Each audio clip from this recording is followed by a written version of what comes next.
Shalom saudara dan saudari yang dikasihi dalam Tuhan Yesus. Gembira bersama dengan saudara dalam pelajaran Sekolah Sahabat kita minggu ini dengan judul Misi Tuhan kepada kita bagian yang kedua. Ayat hafalan kita pada minggu ini terdapat dalam Matius 28 ayat 19 yang berkata seperti ini. Oleh itu, pergilah, jadikan semua bangsa muridku, baptislah mereka dalam nama Bapa, Anak, dan Roh Kudus. Nah, tema Tuhan sebagai Tuhan misi terdapat di seluruh kitab suci. Dan ia adalah tali penghubung sejarah manusia. Dengan fokusnya adalah, fokus misi Tuhan ini adalah untuk memulihkan image Tuhan yang telah hilang di dalam hidup anak-anak Tuhan yang telah jatuh ke dalam dosa. Tuhan berusaha untuk menyatakan dirinya kepada manusia melalui Yesus dan Alkitab. Agar manusia dapat berkenalan dengan Yesus dan dapat memiliki keselamatan itu. Bahkan bukan secara pribadi sahaja dapat berkenalan, tapi membawa orang lain juga untuk turut memiliki keselamatan itu dengan berkenalan dengan Kristus. Oleh itu, pada minggu ini kita akan mempelajari bahwa dari mana asal usul daripada misi ini, apa fokus daripada misi Tuhan ini, apa message, pesan yang dibawa di dalam misi Tuhan ini, siapa yang menjadi saluran misi ini, dan di mana arena untuk melaksanakan misi ini. Sebelum kita lebih dalam, mari kita berdoa, saudara. Tuhan di sorga, kami memohon Tuhan menyertai kami dalam pembelajaran Sekolah Sahabat kami hari ini. Dalam nama Yesus kami berdoa. Amin. Asal usul misi ini. Misi Tuhan di dalam Alkitab meletakkan Tuhan Yesus yang paling hadapan dan paling terutama sebagai satu-satunya jalan keselamatan di dalam kehidupan seorang manusia. Yesus pun berkata seperti itu. Dalam Yohanes 14 ayat 6, Yesus bilang, "Akulah jalan, kebenaran, dan hidup, dan tidak ada seorang pun akan sampai kepada Bapa kalau tidak melalui Yesus." Di dalam Yohanes 20 ayat 21 sampai 22, kita dapat melihat bahwa ada 3 oknum kealahan yang saling bekerja sama satu dengan yang lain untuk keselamatan saudara dan juga saya. Yesus berkata, "Damai sejahtera bagi kamu, sama seperti Bapa mengutus aku, demikian juga sekarang aku mengutus kamu." Dan sesudah berkata demikian, ia mengembusi mereka dengan berkata, "Terimalah Roh Kudus." Kita dapat lihat ada 3 oknum kealahan yang saling bekerja sama untuk keselamatan saudara dan juga saya. Memang dalam Alkitab tidak ada kata Trinity, tidak pernah dijumpai kata Trinity. Namun konsepnya ada. Konsep bahwa ada 3 pribadi Allah yang saling bekerja sama satu dengan yang lain untuk menyelesaikan misi ini, misi keselamatan bagi manusia. Dengan itu memberi jaminan kepada kita bahwa misi Tuhan ini tidak akan pernah gagal, dan ada 3 oknum kealahan yang akan membantu dalam melaksanakan misi ini. Seterusnya, apakah fokus dalam misi Tuhan ini? Matius 28 ayat 19 berkata seperti ini, dan 20. "Karena itu pergilah, jadikanlah semua bangsa muridku, dan baptislah mereka dalam nama Bapa dan Anak dan Roh Kudus. Dan ajarlah mereka melakukan segala sesuatu yang telah kuperintahkan kepadamu, dan ketahuilah aku menyertai kamu senantiasa sampai pada akhir zaman."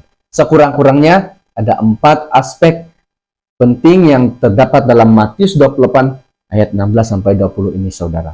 Pertama, Yesus memerintahkan murid-muridnya untuk pergi ke Galilea. Kedua, Yesus datang kepada mereka dan memberitahu dia memiliki kuasa di surga dan di bumi. Ketiga, kemudian dia menugaskan murid-muridnya untuk apa? Memuridkan manusia, memuridkan orang-orang. Dan yang keempat, Yesus berjanji untuk bersama-sama dengan murid-muridnya dalam misi ini. Apakah fokus misi Tuhan ini?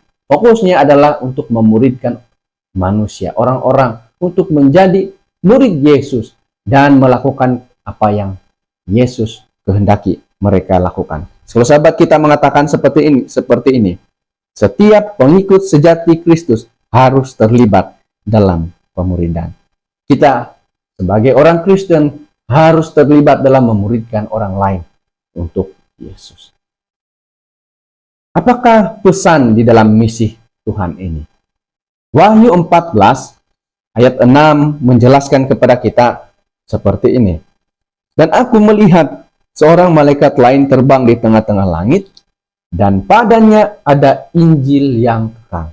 Pesan kita yang kita bawa adalah Injil kekal. Ada dua perkataan di sini, Injil dan kekal. Apa itu Injil? Injil adalah cerita bagaimana berita baik tentang kasih karunia yang ditawarkan Tuhan melalui Yesus Kristus. Kenapa dia disebut kekal? Karena dikatakan di sini bahwa Injil yang boleh menyelamatkan kita ini hanya satu saja, dan sampai misi Tuhan selesai, ia akan tetap sama. Tidak ada Injil yang lain. Message keselamatan, Injil yang kekal, tidak akan berubah.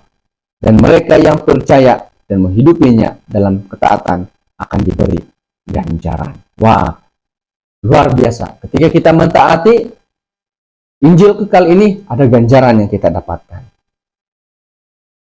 Tujuan utama Injil yang kekal ini adalah untuk mempersiapkan orang-orang akan kedatangan Yesus yang kedua kali.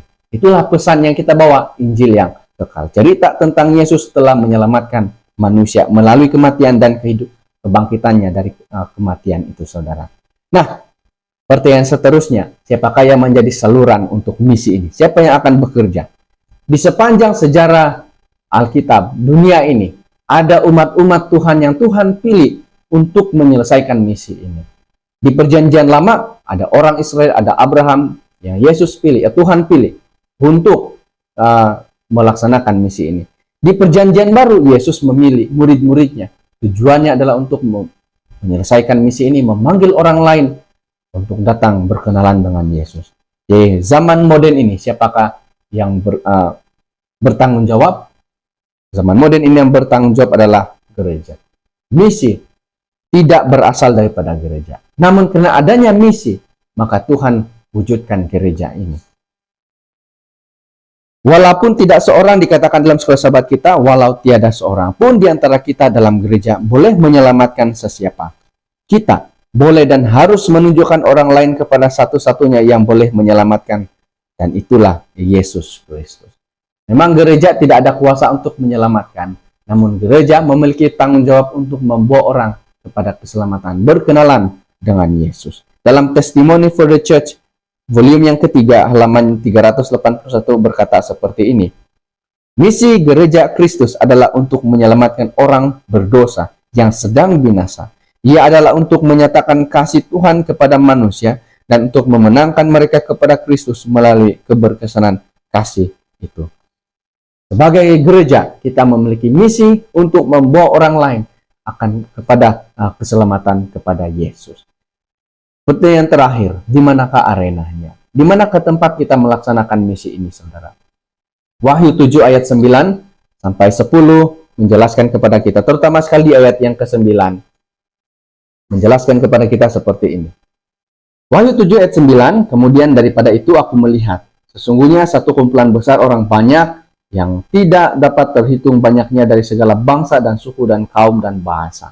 Dari mana? Dari segala bangsa, suku, kaum, dan bahasa. Berarti arena untuk melaksanakan misi ini adalah di dunia ini. Dan dalam Kisah 1, ayat yang ke-8, Yesus memberikan kepada kita wilayah-wilayah di mana kita dapat melaksanakan misi ini. Yesus katakan dalam ayat yang ke-8, tetapi kamu akan menerima kuasa kalau Roh Kudus turun ke atas kamu, dan kamu akan menjadi saksiku di Yerusalem, di seluruh Yudea dan Samaria, dan sampai ke ujung bumi. Pertama, wilayah yang pertama, Yesus bilang kamu akan menjadi saksiku di Yerusalem. Yerusalem adalah tempat yang dekat dengan orang Israel, orang murid-murid Yesus. Dalam arti kata lain, wilayah yang pertama adalah di tempat yang paling dekat dengan kita, di rumah, keluarga, sahabat-sahabat, jiran yang berada dekat dengan kita. Wilayah yang kedua, Yesus bilang di seluruh Yudea dan Samaria. Ya, misi ini melibatkan juga mereka yang mungkin ada dekat dengan kita secara bahasa, budaya, dan cara gaya hidup, namun berada tinggal jauh dengan kita. Itu pun adalah wilayah untuk melaksanakan misi ini. Dan yang ketiga, Yesus bilang sampai ke ujung bumi. Yang berarti bahwa misi Tuhan memanggil kita untuk menjangkau orang-orang di semua tempat, bangsa, kumpulan manusia, bahasa, dan etnik yang berbeda. Seluruh dunia ini adalah arena kita untuk melaksanakan misi Tuhan ini. Cabaran kita untuk minggu ini dan tindakan untuk dilakukan adalah, mari kita berdoa untuk tempat di mana kita berada. Tempat di mana kita berada saat ini bukanlah satu kebetulan, tapi satu tujuan Tuhan bagi diri kita sendiri. Dan mari kita sebagai tindakan menyelidiki demografi, umur, kaum, agama, tempat di mana kita berada, dan mintalah kepada Tuhan untuk menuntun kita agar menjadi saluran kasih kepada mereka. Demikian pelajaran Sekolah Sabat kita pada minggu ini dengan judul Misi Tuhan pada kita, bagian yang kedua. Mari kita tunduk kepala, kita berdoa. Tuhan di surga, terima kasih pelajaran Sekolah Sabat sudah mengajarkan kami tentang tanggung jawab yang harus kami lakukan. Bantu kami untuk melaksanakan tanggung jawab yang Tuhan berikan kepada kami ini, Bapa, dengan kekuatan daripada Roh Kudus. Dalam nama Yesus kami berdoa. Amin. Terima kasih dan Tuhan memberkati kita.